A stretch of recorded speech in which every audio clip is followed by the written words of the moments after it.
నెల్లూరు జిల్లా కొడవలూరు మండలం నార్త్ రాజుపాలెం గ్రామంలో స్వచ్ఛ ఆంధ్ర స్వచ్ఛ దివస్ కార్యక్రమాన్ని నిర్వహించారు. ఈ కార్యక్రమానికి ముఖ్య అతిథిగా వేమిరెడ్డి ప్రశాంత్ రెడ్డి పాల్గొన్నారు. ప్రతి నెల 3వ తేదీ స్వచ్ఛ ఆంధ్ర స్వచ్ఛ దివస్ కార్యక్రమం నిర్వహించడం జరుగుతుందని తెలిపారు. స్వచ్ఛ ఆంధ్ర స్వచ్ఛ దివస్ కార్యక్రమంలో మీడియా పాత్ర ఎంతైనా ఉందన్నారు.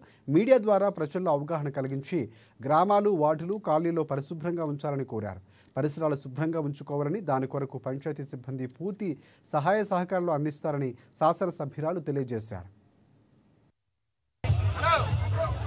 ఆంధ్ర స్వచ్ఛ దివస్ లో ఎందుకంటే ప్రతి ఒక్కరికి కూడా అవగాహన కల్పించడానికి ఛానల్స్ లో మీరు ఇప్పుడు వేస్తున్న ప్రతి ఒక్కటి దాన్ని చూసి అందరూ ఇంప్రెస్ అవుతున్నారు. కానీ ఇట్లాంటి మంచి పనులు కూడా ప్రజల్లోకి పత్రికల ద్వారా, మీ ఛానల్స్ ద్వారా ముందుకు తీసుకెళ్ళి స్వచ్ఛ ఆంధ్ర గురించి వాళ్ళకి తెలియజెప్పాలని మిమ్మల్ని అందరినీ కోరుకుంటున్నాను.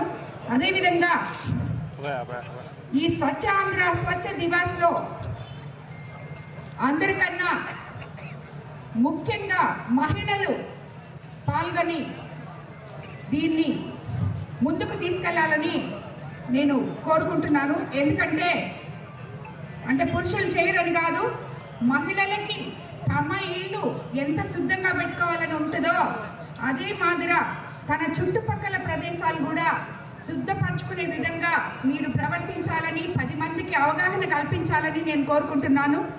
దీనివల్ల మన పిల్లలు, మన ఆరోగ్యం, మన పిల్లల ఆరోగ్యం, మన చుట్టుపక్కల ఎంత శుభ్రతగా ఉంటే, ఇప్పుడు మీరందరూ చూస్తున్నారు, ప్రతి ఒక్కరు నాకు ఎంతో మంది కంప్లైంట్ చేస్తున్నారు, కాలువల్లో సిల్ట్ తీయటం లేదు, మలేరియా బాధపడుతున్నారు, డెంగ్యూ ఫీవర్లు వస్తున్నారు.